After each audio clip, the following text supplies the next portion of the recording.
Assalomu alaykum, hurmatli Uzagro kanali obunachilari.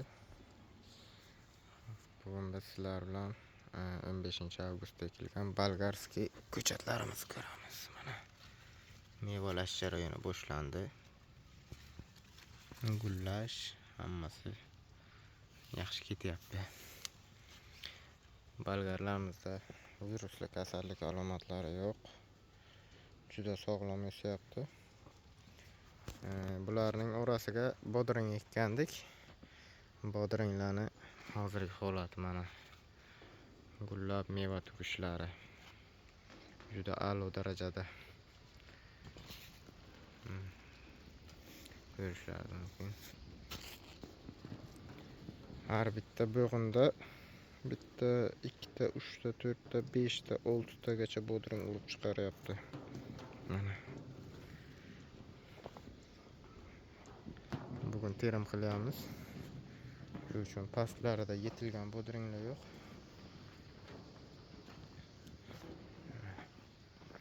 Hammasida 2, 3 ta, 4 ta, 5 talab bodring urib chiqaryapti.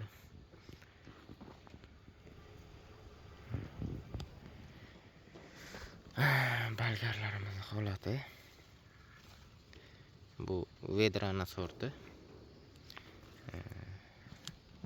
Qolgan joylarda temir ham ekilgan. Ikkalasi ham a'lo darajada ketyapti. Meva tugish, gullash juda yaxshi holatda. Biz bugun bunga 0,52-34 beramiz. Mono fosfat kaliy. Monofosfat kaliy mana bu gullarni yaxshi yetilishiga, poyani qalinlashishiga yordam beradi. Bugun ko'chatlarimiz 15-avgustda ekilgan bo'lsa 45 kun oralig'ida, yo'q 42 kunlik bo'libdi. Holatlari yaxshi. Xudo xohlasa yana 15 kunlarda bolgarskini ham pochin qilib olamiz.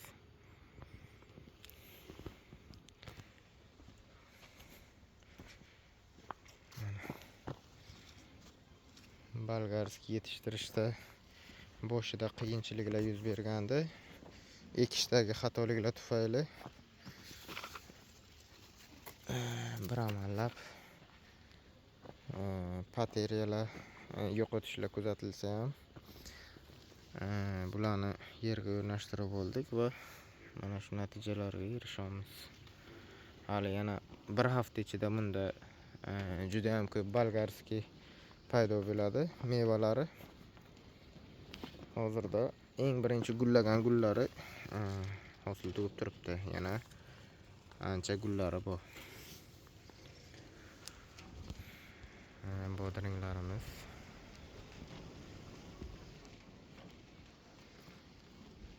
yaxshi solibdi.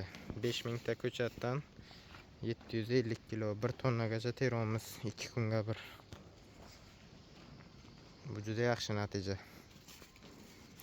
5000 ta ko'chat 1 tonna bergan vaqtida har bir ko'chat soniga 200 gramdan bodring tushadi. Bu normal holat. O'sishlarida kamchiliklar yo'q. Kechalari gaz yoqilmaydi bizada, issiqlik yo'qligi sababli barglarida sal sarg'ayish alomatlari kuzatilyapti. Chunki kuchli stress, har kuni kuchli stress kuzatilyapti.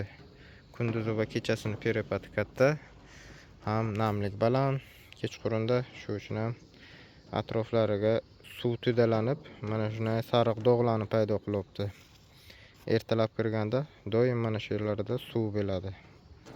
Shuni hisobiga bu hozir chetlari sarg'aygan. Kaliy yetishmovchiligiga o'xshaydi. Lekin biz muntazam kaliy bilan to'yintirib turganimiz uchun bu holatning yagona sababi mana shu kechasi gaz yonmagan payt suv to'dalanishi. Mana bodring ekadigan dehqonlar yaxshi biladi.